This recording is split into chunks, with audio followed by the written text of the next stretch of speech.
coach, someone who inspires and motivates, teaches and leads, mentors and guides. We've all had a favorite coach or teacher in the past. What was it that made them so special? Was it the extra attention and care they gave us?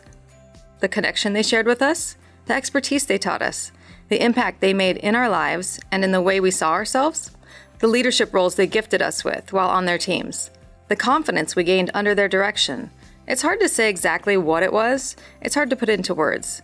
But they're special. They've made an impact on our lives that can never be forgotten. We feel a debt to them for the time and energy they poured into us. We're forever changed by them.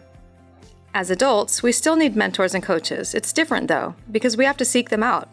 We get to decide what we want to specialize in and who to coach us. We can interview multiple coaches and pick the one that we feel most comfortable with. We can look up reviews online from their past clients and get a feel for their programs. We're empowered to find the right coach.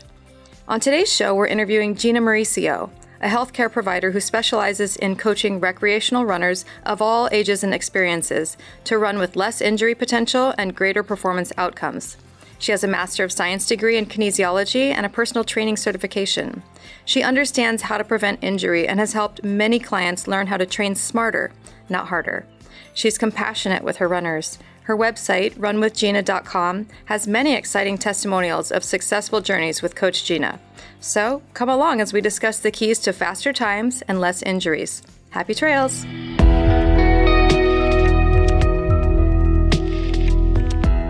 Gina Mauricio. We're doing an interview. One of the reasons we brought Coach Gina in today is that if you're familiar at all with our podcast, you know we try to cover the triad of health, and we cycle through that with everything from emotional health issues to nutritional and physical. So today we're focused on the physical, and the next few segments will likely be on those things as well. So we brought Coach Gina in because she is a running coach, and she's worked with hundreds of people in Southern California. And just so I can do her justice, I'm just going to read a short bio about her, and then we'll get into some more detailed information about what she does. Gina M. Mauricio, M.S.C.P.T. CES, is a native of San Diego, California. In 1998, she graduated from the University of Southern California with a Bachelor's of Science degree in dental hygiene. Since then, she's been practicing not just oral hygiene services, but overall health care. Running her first marathon in 2006 and sustaining a preventable stress fracture in the process, she sought out a professional training certification to better understand the body. Only touching on the tip of the iceberg of information, she later pursued a Master's of Science degree in kinesiology through A.T. Still University, with an emphasis on exercise and sports psychology. Armed with information as a healthcare provider, extensive evidence-based knowledge from graduate studies, hours of continuing education and corrective exercises, and practical experience with recreational runners of all ages and experiences, Coach Gina is ready to help you with less injury potential and greater performance outcomes. I like it. Thank you. You're welcome. Welcome to the show. Thanks for having me, Dr. Kell. Absolutely. Anytime. All right. They wanted to start out, Gina, tell us your story. Give us a little background. Well, I took up a marathon running in mid-2005, marathon training. My cousin invited me to train for a half marathon with her, and 2 weeks into the training, she became injured. So we had joined a training club, and all the people I was running with were going to run the full marathon. So through peer pressure, I kept going in my mileage on the training plan to prepare for the marathon. So I did, and in the process, about maybe 6 weeks prior to the marathon, I was having some pain in my feet. And I kept training, ran the race, and then later found out that I had a bilateral stress fractures in my naviculars bone in my feet. So I then was wondering daily, how did this happen to me? And how can I prevent this from happening again? And how can I help other people? And so then I started my journey of learning the body and learning how to prevent this type of thing. And then I started my coaching business. Very nice, very nice. So it actually took an injury Yep, sure did. to motivate you into figuring out. And that's a common story today, isn't it? With a lot of people, something happens to them, and they like, I got to find the solution to the problem, which now led you to an actual service that you provide the public and people that want to run and run marathons and just run because they enjoy running, right? Absolutely. They wanted to ask you. You were featured in Runner's World magazine in September of 2019. Tell us a little bit about that. So the feature was actually, because I was working full-time as a dental hygienist, it was very difficult to start a coaching business because I already had a full-time job. So I looked into this program called the Online Trainers Academy. And it basically taught you the business aspect of training on an online platform. And I went through that program, got that certification, and I started instilling a few of the little nuggets of information I learned. And I started getting more and more people. So I went from 5 runners to 10 runners to 25 runners. And it happened pretty rapidly to 50 runners. And I had shared on the Online Trainer Academy on their Facebook page this picture of me with 5 runners and then this picture of me with 50 runners and how quickly I exploded. And they were just so excited. They really wanted to, as part of marketing for the Online Trainers Academy, they wanted to share my story. And basically, they have people in health and fitness everywhere. And so they pitched my story to Runner's World. And Runner's World said, hey, this sounds like a great human interest story. And so they chose to feature me in Runner's World magazine. Awesome. And that article can be found on your website? Is that right? It cannot be found on my well, one of my blogs does have a link to it, but people, when they Google my name or they Google Run with Gina, it will come up is one of the first things. And I hope it's okay if we put it on our website. Yeah, absolutely. Yeah. At oceanbaynaturals.com. Now you have a website. What's that called? Runwithgina.com. Runwithgina.com. Remember that. Look it up. Go see what Gina does. She can help you. But I wanted to go back for a second. As I read the article, I was fascinated by it. And I really like the story about your first runner. Can you share that with us a little bit? So, as I mentioned, I was working full-time as a dental hygienist, and I was at the tail end of my graduate studies, but I had already taken biomechanics, movement dysfunction, functional anatomy. I was already past all those classes. And I heard of this runner that had run many half marathons, many marathons, and she had just run a marathon where essentially she walked the majority of it because she had a hip injury. So I reached out to her and I said, well, this may sound odd, but I understand that you didn't have such a great race at the Rock and Roll Marathon this past weekend, and I think I may be able to help you. So if you wouldn't mind, I'd like to help you, see if I can get you out of this injury. And if we're successful, all I ask is that you tell your friends and family about me. And so that's what we did. And we got through her injury, got her back to healthy running, and she decreased her marathon time to sub 4 hours, which before she was over 4 hours, and then eventually qualified for the Boston Marathon. And she's been pretty injury-free now, and we're going on, I believe, 6 years. Wow. Yeah. Awesome. That's great. I also noticed in the article as I read through, it says 80% of runners, up to 80% of runners get injuries every year running marathons. That's huge. Yeah, What's going on? The statistic, it's kind of, it goes up to 80. You can look through many journals and they'll say the injury rate is 39% to 80% of runners within a year will get injured. And the reason why it's such a large spread is they really don't define injury.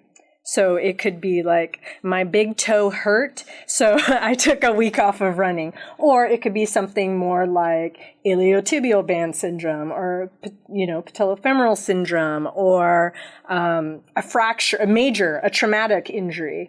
So, but bottom line, in my time with working with people of all ages and abilities, what I've found, the common denominator with any type of injury is improper loading their body improperly. So going way back to chiropractic school. So what does that mean to load the body? That means the stress upon the body. So load would be miles or intensity. How many miles a week you run, or how fast you run.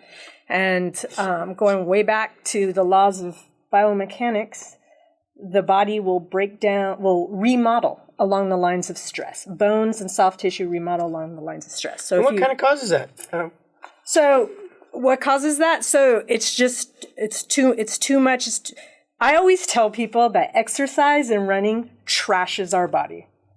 A lot of people don't hear that from their coach or trainer. Lots of coaches and trainer are like harder, faster, more. Whereas I am a brake pedal. I pull people back. I have to pull people back in their intensity. I have to pull people back in their mileage. The bottom line is we get stronger in our rest, recovery, nutrition, and all the things we're doing when we're not running.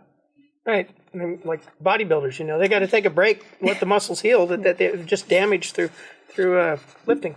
Absolutely. Same kind of principle, right? Absolutely. I noticed here in the article, it said the key to faster times and less injury is to slow down. Mm-hmm. Why? So when we are running slow, we get physiological adaptations. We gain more capillaries within our muscle that is then taking the oxygenated blood to the muscles, and we get more mitochondria. We build our slow twitch fibers. I mean, there's a whole lot of things. Can I ask another question? Yeah. It's always fascinated me. Some people out there. I like to fast walk. Or they call what they do jogging or running. What are the benefits of each? You're a running coach, so you promote running. What's best, or why are they different?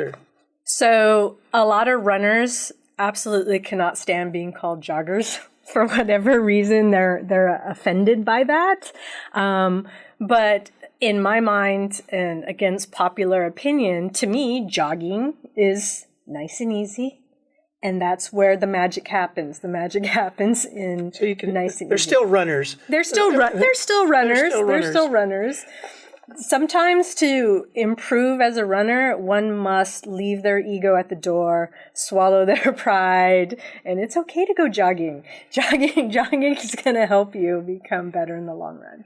No pun intended. You got to stop worrying about people watching you absolutely and making fun of you because you're moving slow or fast or whatever it might absolutely. Be. They talk for a minute about muscle instability. I mean, that's a big one, right? Mm-hmm. Most people, is that what caused your injuries years ago? So I will never know for fact what caused my injuries, but I'm going to go ahead and assume because I was not a recreational runner, and all of a sudden I'm training for a marathon, and even though, it was a progressive program, it was really too much too soon. It was too much too soon. So a lot of people do that, right? They get out of the blue, especially like people my age are like, bucket list. I need to get back into this, and I'm going to run a marathon. Yeah. And next thing they do, they die on the track or end up in the hospital because they really don't know what they're doing. So they need you. We all need you if we're going to do that, right? Well, at least for a period of time. In my mind, I consider my runners students, and I would like my students to come and learn and then go, but they don't go, they stay, which is great. It was great for me. Tell us about that process a little bit. Let's say, I like jogging, but, I've always got some problems. And so actually I hate running. Just between you and me, I tried track when I was in junior high, and I wasn't very good at it all. And I was kind of like, okay, you know what? I really don't like this. And oftentimes if I go running, I'll get back pain afterwards. So I'm guessing I have some imbalances there that you could probably analyze as well. But walk us through the process. Let's say I contact you. Mm-hmm. What are you going to do? How are you going to help me? So the first thing I'm going to do is I'm going to get your medical history. I'm going to get your running history, your athletic history, and your previous injury history, all history of injury, not a running, any traumatic, any surgeries, any accidents. So I'm going to ask you those types of questions. And then if you're, if you've contacted me and you haven't run from high school, and you have pain somewhere in your body, I'm going to suggest a movement assessment. And if you're local to me, I can have you come to me, or I can meet you, or I can actually do it virtually, because I do currently have 14 runners out of state in different states. Very nice. Yeah. They explain to me what a movement assessment is. So basically, it's based on a overhead and single leg squat assessment by the National Academy of Sports Medicine, which is a program that was developed by a physical therapist. So basically, I would film you in different positions, squatting with your arms overhead, and then doing a single leg squat with your hands on your hips. And as you go into that squat, your body, your everything's going to go to the path of least resistance. So whatever muscles are tight or overactive are going to pull the bones one way, and whatever weak is going to allow that pull to happen.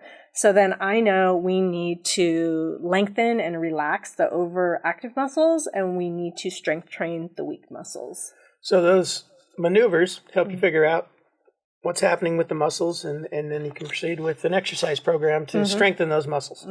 What else do you do? So if you don't require that, because not everybody requires it, and you're brand new to running, I would start very, very, very low. I call it low and slow. Slow paces at low mileage. So when you say slow, what if I'm a slow runner, how long does it take me to run a mile? So if you don't have, everybody's different. Our inherent ability is different. We all have a ceiling of what we're capable of. And of course, we don't know what that is. It depends on the level of the person. If the person is younger and they come from a competitive background of some sort, I may have them do a 1 kilometer time trial to get a base, and that would be like an all-out effort. And then there's basically equations or tools where you can plug in that 1 kilometer time trial, and it will say, based on data of thousands of runners over decades, okay, if they can run that 1 kilometer in X amount of time, then an easy training pace that will benefit them for endurance training, building their aerobic monster would be within this pace range. So there are tools to help with that. I don't just come up with it. I do. There is It's the science to it. Absolutely. And you follow the process of step by step, depending on the individual and what you figure out their needs are from their evaluation, and what their goals are, what do they want to accomplish. Do they just want to be a daily runner and just want to do it safely, or do they want to go run marathons? Absolutely. Everything from that in between, I'm sure. So give us a little example of what exercises you might have somebody do. I noticed in the article that you have people work with bands and rollers. What's that all about? So, when somebody gets as in you as a chiropractor, when somebody has a knot or an adhesion within their muscle, I like to think of that as like a boulder on a railroad track. Like, it's going to stop you in your tracks. It's going to slow down that muscle contraction. It's not going to make it as efficient. So a lot of people actually foam roll incorrectly. A lot of people will get on there and they'll just start rolling back and forth rapidly. That may be good for warming up a muscle, but for a corrective, we are slowly rolling until we find that adhesion, and then we sit there for 30 to 90 seconds, our body weight on that adhesion. And there's a mechanoreceptor within that adhesion, and Golgi tendon organ. I don't know if you remember that term from back in the day. And when you're applying that pressure, it sends a message to the brain for that area to relax. And it hurts. It hurts like a mother. People call it. So they're not moving ringer. Once they find the hard spot. They're letting it sit there on it with pressure for a while. It's an acupressure. It becomes an acupressure, yes. And then it sends that signal to the brain to relax, and it lengthens it out. So if you continue rolling, you may still feel that that bump in the road, but it's not going to be as painful as what it was. So that's how I like to teach bone rolling, not just rolling. And with the bands, if they've got an imbalance in their hamstrings or quads or whatever muscle it might be in their lower extremity, then you've got them doing a set of exercises with the bands to strengthen those areas. Yeah. Like clamshell exercises or side steps, or it just depends on what the imbalance is. But you don't. So when I say, oh, we need to strengthen what's weak, I'm not talking about you're going to go deadlift 200 pounds. You're not looking for a PR in your deadlift or a squat. It's actually very simple exercises, but normally it's in the muscles of stability, not necessarily in your prime movers. Okay. So those muscles are neglected. So those band exercises, they will hurt because you're just not used to working those muscles. Muscles that have been sleeping for a long time. You wake them up, get them going again, strengthen those up, and you find a big difference. Well, I noticed too in that article you mentioned that you've helped a lot of runners improve their PR. What is that? Personal record. Personal record is your PR. Some people call it a PB, their personal best. And how does that happen? I mean, you even mentioned that some people have been running marathons for years. You've been able to improve their PR. How's that possible? These guys should have been knowing what they were doing all along, right? I applied the brake pedal.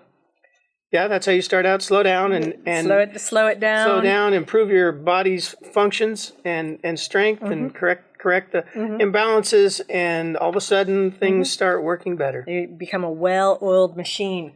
Very good. So you can do that for people, and it sounds like you've had great success with it. Great success. I think so. Now, we try to cover the triad of health. So we've talked about the exercise program, or what you put them on to try to fix them physically, and it works very well, and you see great improvement there. But I'm sure you also deal with emotional and nutritional issues related to a runner. Can you talk about, let's go to the nutritional first, and then maybe talk about the emotional. So nutritionally, traditionally, marathon runners, they all think, oh, we have to carb load. Right? That's the thing. We're gonna load up. We're gonna have a pasta dinner, and we're all gonna carb load before the race. And just in general, people will just carb load because they think that's what they require. But carbohydrates. What I've found, I got a precision nutrition certification last May, and it was actually just complementing my exercise. In sports-related nutrition classes that I had already taken in graduate school. And I didn't learn anything new, but now I had all these runners. I had my little people that my research group. So I put 30 people on if the standard American diet is 50 to 60% carbohydrates in the diet, I put everybody on 35%. And what happened was, people started dropping weight. In essence, they started running faster. It did not affect their running at all. So you might have thought, oh, they're going to be weaker because they're not having all those carbs, but that's really not the way it works. But it's for some reason the way society has thought, because it makes sense. Okay, carbs tend to be our energy source, so let's dump a whole bunch of them in our body. Well, that's not. We can talk for a second, if you'd like to, about how that works in the muscles. How does the body utilize that energy? It's really from storing. It's already got pre-stored amounts of fats and carbohydrates in the form of glycogen in the muscle, and that's really where the body gets its energy. Not so much because of those stores. You use those stores up first, right? Talk a little bit about that. So that storage, we store between 1,800 and 2,200 kilocalories of glycogen, which we can just call carbohydrate, and we store between 30 and 90,000 kilocalories of fat intramuscularly in the liver, so not necessarily abdominal fat or air. So when you're burning fat during running, and you talk about in your article about, and we talked before off the show about how you want people to use that fat first. Right, and that is when you are running or exercising at a particular percentage of your maximal heart rate. So you're going to be tapping into that intramuscular fat as fuel when you are at 75% or less maximal heart rate. Because I don't heart rate train my runners, but I'm heart rate aware, and the app I use will import their data, I can guarantee you that most people are at over 80%. But I know that by slowing them down, they're going to be able to go longer. Well, let me ask you a question about that, because to me it makes sense, but I don't think a lot of people think about that. Is, let's say I'm running a marathon, and or maybe just I'm running a mile, but I want to do it for time, and so you want to get to a level where you're just using those fat stores first, so you can use the glycogen for the burst, for the end, right? Is that, would you say that's the case? Or that's part of it? If you're running a marathon, normally when you're running a marathon, you're running it significantly faster than you would in training.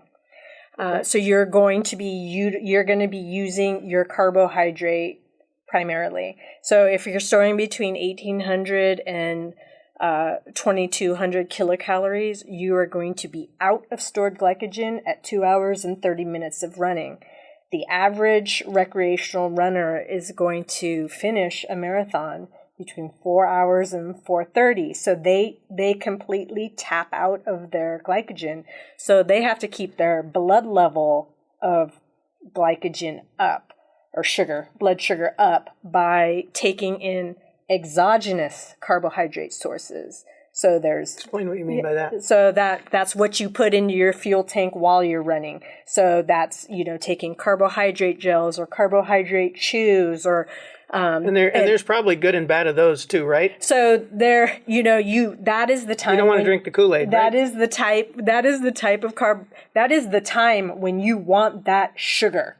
Okay. The problem is that some people, you have to adapt your stomach to receive that type of sugar, because when you're running, all your blood flow is going to your working muscles. It's not going to your stomach, and all of a sudden you're putting all this. How's it going to get it out of there into the muscles? Right. You want fast gastric emptying, and so the best thing is to actually train with those types of products. But some people, they just can't do it, and then there's some people that are more into natural type products. So we have us. That's us. Absolutely. We're promoting natural type products. Yeah. So we have a joke in my group. I got everybody onto this book called Roar by Stacy Sims. She's an exercise physiologist, and in her book, it is primarily for women, but in her book she has recipes, and she has a version of a carbohydrate source that you can take while you're exercising that has, pink Himalayan sea salt, so you're replacing your salt. And so it's an electrolyte drink as well. Well, it's actually, no, it's a chew, and they're called, and the joke is they're called salty balls. So, everybody's like, who wants a salty ball? Like, you can't do your gel, I have a salty ball for you. So they primarily, I've never made them, but I think the big carbohydrate in it is figs. Okay. Well, and electrolytes play a big part in all this too, right? Yeah, absolutely. Often people deplenish all that while they're running, and so they've got to add that in while they're running as well. Mm-hmm. Great. Let's talk a little bit about the emotional side of things. Oh, wait a second. You do a diet, right? You help people, like, let's say I'm 20 pounds overweight, and you're like, dude, you need to maybe drop a few pounds. It'll improve your running and take the load off your knees and joints, and right? Yeah, so that goes back to that precision nutrition certification that I mentioned earlier. So if you're going to lose weight, you have to be in a little bit of a calorie deficit. And part of the problem with exercising, a lot of people run to eat. They run so that they don't feel guilty that they're going to brunch with their friends, and they're just going to, get a little bit of everything on that menu, and they want to do it guilt-free. But at the end of the day, when you add it all up, you're normally intaking more than your intake is more than what you're putting out. So we go to mindful eating by tracking what we're eating and trying to stay not just within those macronutrients where that 35% carbohydrates, but also within calories, the appropriate calories for you. So diet for a runner, very important, very important, the way they eat. If you want to improve, there are a lot of, if you park yourself at a half marathon or marathon race, you're going to probably see more overweight people than you see fitter looking people. And it's a representation of our society, right? Because the majority are overweight, unfortunately. And so just getting them to be mindful, which is also the true of the general population too. A lot of people boredom eat. You just have to be mindful of what you're taking in. Okay, great. Let's go on a little bit to the emotional now. But I wanted to touch on, and you mentioned when we were talking before, about there being two walls. Everybody talks about the wall, and I think we hit walls in our life all the time with the things we're doing. It's sometimes when we try a new task, we always kind of hit a barrier that we have to overcome. And so there's a couple of walls you mentioned with regard to exercise and specifically running. Talk about those for a minute. You mentioned you can eliminate at least one of them. Yeah, so the physical wall would be that glycogen depletion where I said, you're going to tap out at 2 hours and 30 minutes of running during a marathon. So it's about fueling early and often with that exogenous carbohydrate source, whether it's a fluid or it's a gel or it's your salty balls, pretzels, whatever it is, you have to be simple though. You can't load up on food before the run or the night before. You have to self-regulate. You have to experiment with your body and find out what works best for you. So that's the physical wall. And then if you're fueling properly, then sometimes there's the mental wall or the emotional wall. Perhaps the race isn't going the way you thought it would go. You did not factor into 15 mile per hour headwinds, or you didn't factor into the guy that's running the same pace the whole time as you, that, part of what keeps him going is that, every 30 seconds he's going, and you can't get away from him. I mean, it's true. It happens. It happens. Things like that. Things like you can't prepare for everything, right? Sure. So you have to. So that's going to cause mental stress during the race. Right. So, and then just marathon running, sometimes it just gets boring. It's like, when is this going to end? Like, I can't. During my first marathon, I saw my entire life go past me. Like, I relived my entire life. It did not help. Just for something to do? It didn't help that at mile 13, halfway through, I passed an urgent care, and then at mile 22, I passed a cemetery.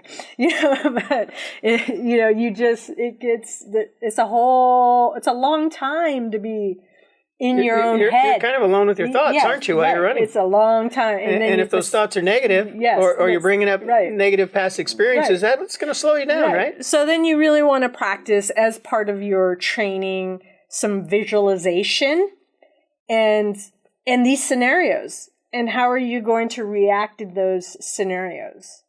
They do this in professional sports psychology. So one of the things, like NFL football, those guys are on fire, right?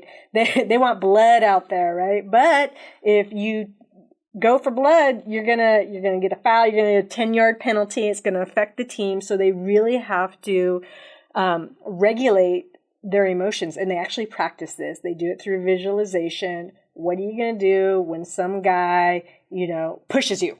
How will you react? You can't fight back. You can't. So it's the same with when running. How are you going to respond? So you kind of go over scenarios with people like, these are the things you're going to experience on a marathon, especially with someone who doesn't have much experience with running a marathon, and they can kind of train in advance. Okay, if this happens to you, this is what you're going to do.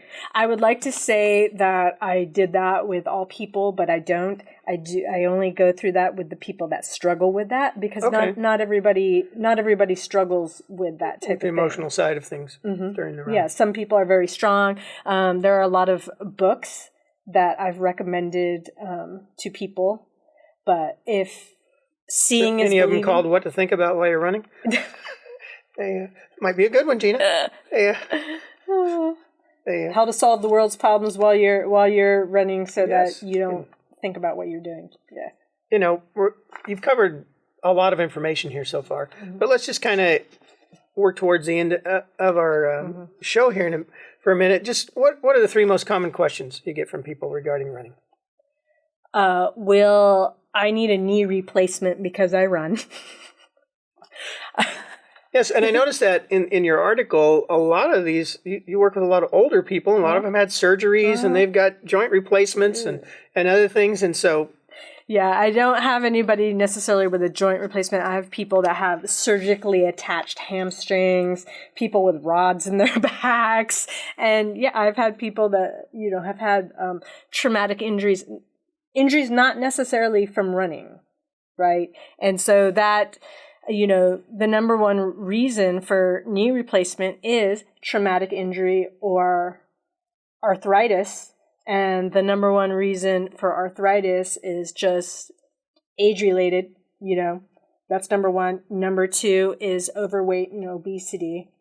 And, did I say traumatic injury? So traumatic injury, overweight, and obesity. So if you look at people with knee replacements, like runners are really low on the list of. And you think it might be high, right? I mean, well, I personally don't, because you don't now because you're knowledgeable. But the average person might tend to think that I go jogging, I'm going to trash my knees. Right. Well, just the general population. There's just this misconception. Actually, my favorite story, working as a dental hygienist, I had this patient who, bless his heart, he always had, his opinions were always not, they were his opinions, okay? They were not facts. And he had come in and he said to me, yeah, you training for any marathons? And I said, no, I'm not currently training myself for a marathon. Oh, good. I don't care what anybody says. You got to knock that off. It's bad for your knees. You're going to get bad knees. And then his wife, who was out in the waiting room that was overweight, said to him, I'm going to walk down to the kids' school to pay the tuition. And he said, do you want the car keys? She said, no, I'm going to walk. And I said to him, oh, it's good. She's going to get a little exercise. Oh, she can't walk too far. Her knees are bad. I said, oh, was she a runner? And he said, no, she's just always had bad knees. Well, I'm thinking in the 15 years I've known her, she's also been overweight. So you know how much stress that puts on the joints. Yep, absolutely. So what's another question? Another question is shoes, footwear. One of the, and I don't know if any of my runners will ever listen to this podcast, but, I always break their heart and offend them. There's minimalist shoes, there's the standard running shoe, and there's the maximal shoe. And the maximal shoe really took off. So it's a heavily cushioned shoe. And it really took off maybe 8 years ago. And I don't care for that shoe because it takes away your proprioception. When you have that much space between the ground and the receptors in the bottom of your foot. You'd think the extra padding would be good. Well, it's that extra padding is also going to challenge those muscles of stability. So I've had people tell me, I love them because I feel like I'm running on clouds. Well, first of all, if you imagine yourself running on a soft surface, sand, versus, an all-weather track or even the asphalt, which one can you run faster, on the sand or the all-weather track and the asphalt? Right? You get more propulsion. We store energy in our tendons, right? Mm-hmm. So the softer that your platform that you're moving from, you don't get to use that stored energy as much. So I just don't steer people away from that shoe. Then you like in the middle? Where do you go? So if somebody can transition to a minimalist shoe, that's always what I'm going for, because minimalist shoes also tend to be wider in the toe box to allow for the toe splay in a more natural. And if you're running correctly, you're not going to get the pain in the feet, the damage to the bones like you experienced. In a traditional running shoe, there's about anywhere from an 8 to 12 millimeter difference between the heel and the forefoot. And in a minimalist shoe, it's a 0 drop or maybe 3 millimeters maximum.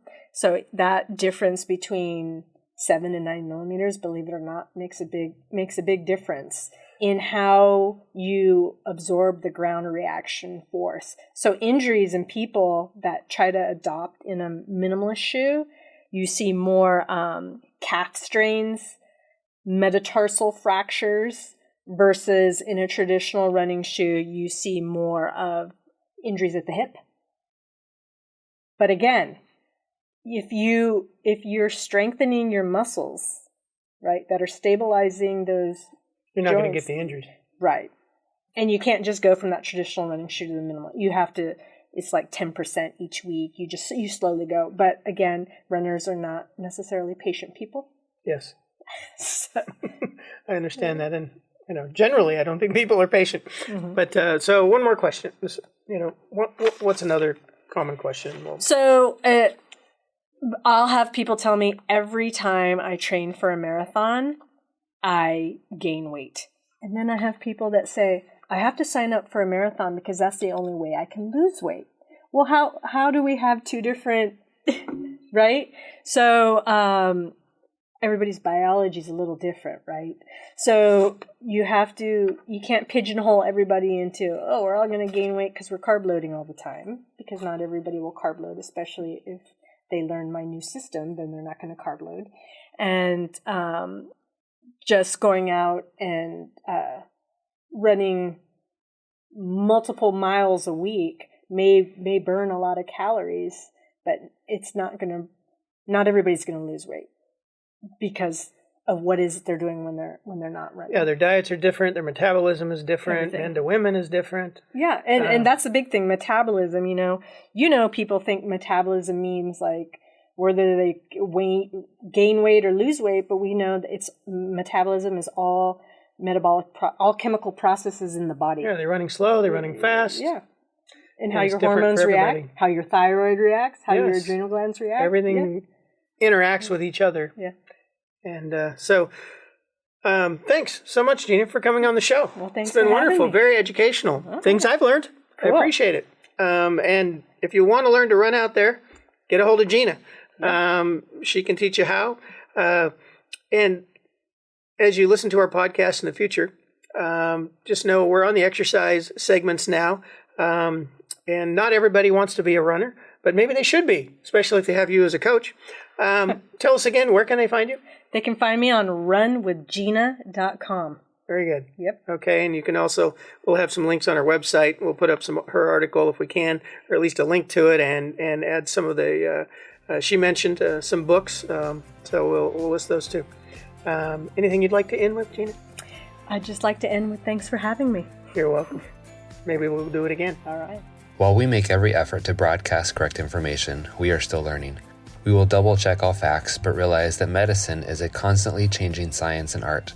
One doctor may have a different way of doing things from another. We are simply presenting our views on how to live a healthy lifestyle that will be as evidence-based as possible. We welcome any comments, suggestions, or corrections of errors. We take no money from drug or device companies. By listening to this podcast, you agree not to use this podcast as medical advice to treat any medical condition in either yourself or others, including but not limited to patients that you are treating. Consult your own physician for any medical issues that you may be having. This entire disclaimer also applies to any guests or contributors to the podcast. Under no circumstances shall Dr. Kel Fullerton or any guests or any contributors to the podcast or any employees, associates, or affiliates of Dr. Kel Fullerton be responsible for damages arising from use of this podcast. This blog should not be used in any legal capacity whatsoever, including but not limited to establishing standard of care in a legal sense or as a basis of expert witness testimony. No guarantee is given regarding the accuracy of any statements or opinions made on this podcast. Our website, blog, and podcasts are all HIPAA compliant. While you may give your email address to subscribe to the website posts or to post information on the website blog, we will never share your email address or contact information with any third parties without your explicit permission. The contents of Health Talk with Dr. Kel podcast and the show notes are all copyrighted. All blog posts, podcasts, and show notes that are distributed to the public for free can be redistributed via hard copy or electronic copy for free only if Health Talk with Dr. Kell is included as the acknowledged author within the actual media that is being redistributed. The Health Talk with Dr. Kell podcast is a production of the Orange Stack, with executive producers Dr. Kell Fullerton and Eric Hammond and hosts Nikki Sterling.